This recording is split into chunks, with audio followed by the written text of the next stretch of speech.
Hello again, YouTube. My name is Bree, and today I will be painting a demon boy. This video is dedicated to my friend Melinda, who goes by Curious Origins here on YouTube and Curious O on Instagram. She has been super supportive of my art journey since I joined Instagram and has given me so much advice for getting started with filming, editing, and YouTube in general. So when she asked me to paint one of my monster boys with the eyebrow scar, I was happy to oblige. Generally speaking, I don't take requests, but this is an exception. I will link to her channel down below if you're interested in checking her out. She also does a lot of work with water media and sketchbooks, so similar content. So before I continue, I do want to apologize for the inconsistent camera angles and lighting.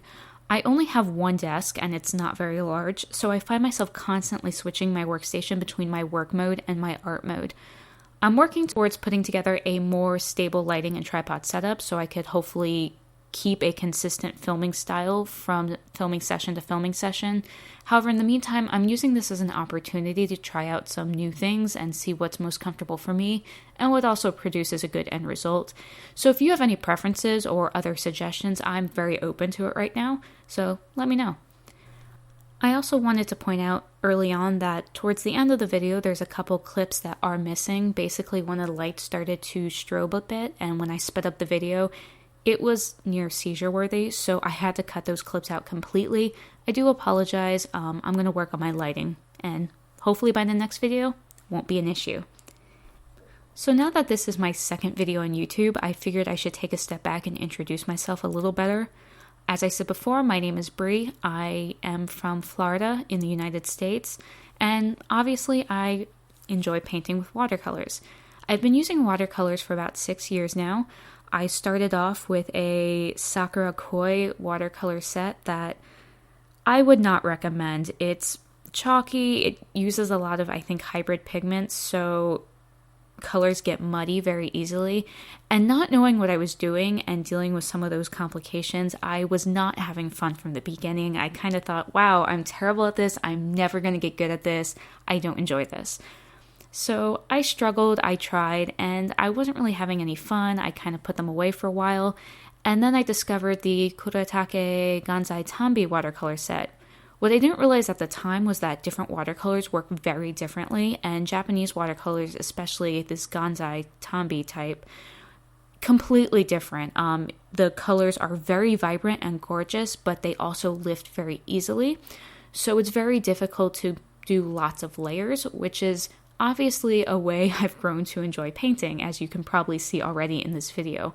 I love doing lots and lots of thin layers. So I tried that, I struggled, I enjoyed it, but I still wasn't sure about watercolors until I got some Winsor & Newton watercolors from an Art Snacks box. That was pretty much a game changer for me. I realized very quickly how different watercolors from different companies and countries are, and I really grew immediately to love that style of watercolor where you could do tons and tons of layers and selectively lift instead of just universally lifting when you threw another layer on. From there, I bought the Schmincke watercolor set, which is the one I'm using in this video today. Now, I don't want to make the mistake of implying that you need professional watercolors to do well with watercolor. Honestly, if I were starting over, I would probably just get maybe 3 tubes of paint, your primary colors, from a mid-range to professional brand. You would save a lot of money by not buying an entire set, and you can mix so many colors from so very few that you could just slowly build a collection. I definitely failed out of color mixing early on and instead took the route of, yay, buy all the paints. And while I love my paint collection, I really don't need as many as I have. I'm just a bit of an addict, so you don't have to do what I did. In any case, I've already gotten myself very distracted from introducing myself. I'm terrible at this, and I don't really know what to say. I know I mentioned my day job earlier when talking about my setup, so I am a software engineer. That's my primary job and where I spend most of my day. Art is definitely a massive hobby of mine, and I spend a lot of time painting. Otherwise, I also very much enjoy video games, and I am a reading addict as well, so I'll probably end up doing some paintings here inspired by books because it's something I've been meaning to do. I also am trying to get better with gouache. I just started that media last year and have very little experience in it. So maybe my next video, maybe not, we'll see. I also recently acquired a new kind of paint called casein. I should say it's new to me. It's not new. It's been used for thousands of years. Essentially, it's paint made from a milk protein, and it can be used similar to gouache in that you could work with it more in a watercolor-like style or opaque. However, it sounds like casein dries fully, and then you could go do light layers, light washes on top of the dried casein, which is something you can't do with gouache. I don't know all the details yet, so I have a lot to learn and some experimenting to do. Basically, Richardson, the company that makes casein, they have a gallery, and that gallery is putting on a show called Casein 2020. So right now, if you register, I believe this is open until May. It's a $50 registration fee, but they send you a set of 9 tubes of casein, and they are sizable tubes. 2 paintbrushes, 2 sheets of paper, and I think that's it. So you have plenty of art materials to work with, and for that, I thought it was a great price for trying it out. I don't know how that will go down, but maybe we'll find out here. And once again, I have gotten on a massive tangent, so I think it's time to return to talking about the painting itself. So for this painting, I'm working in an A4 sized etchr sketchbook with cold pressed paper. All of their sketchbooks have 100% cotton paper, and I honestly don't know if I really prefer cold pressed paper. I just have more experience with it. So I do have a hot press version of the same sketchbook that was generously gifted to me by the company during their Artful Year event back in December, and eventually I will dig into that and see how I feel, but I currently have way too many in-progress sketchbooks, so I need to finish off a few before I start a new one. As for the paints, I'm using the Schmincke watercolors. I believe I already mentioned that. Schmincke paints are great for slowly building up colors. They tend to be a bit less vibrant than some of the other companies I've worked with, but also highly transparent, so it's great for layering and glazing.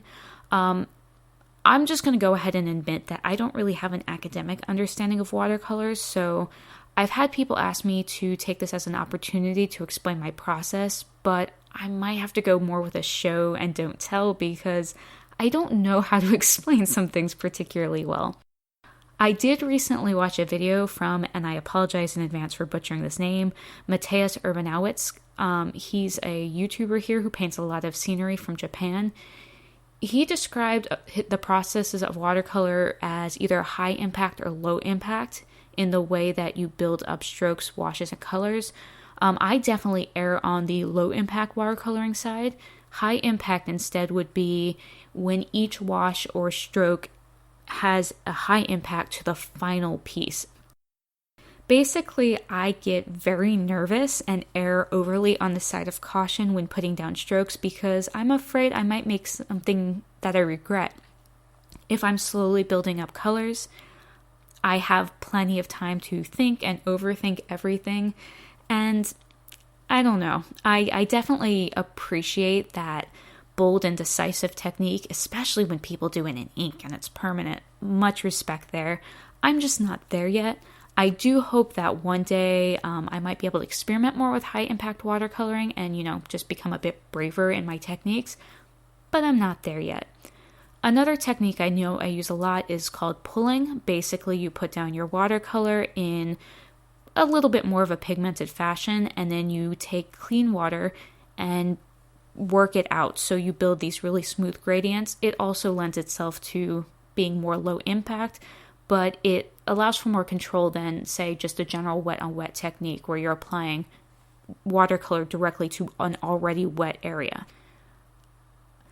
So I guess that's all I really have to say about the process for the time being, because it's something I don't fully understand, so I definitely can't explain it too well, but I'm sure I'll get better at it as I go. If you have any specific questions, feel free to ask, and I'll try to do better about explaining them, either in a future video or in the comments. Otherwise, for the character, I tend to paint a lot of people. I do like painting males. It's just a habit I've fallen into recently. I don't have anything against painting women, and I do try to paint women from time to time, just, to keep myself practiced at it. But I don't know. I really don't understand why I paint the things I do. I know that one thing I like to do is just add fantastical elements to paintings, which is how I end up with like demon boys and stuff like that. But I guess I don't think about things overly much. I just draw or paint, and whether it comes out, comes out. And I think that becomes really obvious even in this painting, because you might notice when I'm painting the shirt, I put the buttons on the wrong side of the... Yeah. So I don't put a lot of thought into it. For me, painting is a way to relax and kind of turn off my brain to some extent. That directly goes against what I said earlier. I don't know. Yeah, so I'm sorry. I guess that's really all I have to say in terms of this video, and we'll call it quits for now. Thank you so much for being here, for watching my videos, for giving me advice if you do, or just, watching. I really appreciate your support, and let me know if you have any questions, I might take some suggestions. I don't know. We'll play it by ear. But otherwise, thanks again, and I hope to see you in the next video. Bye.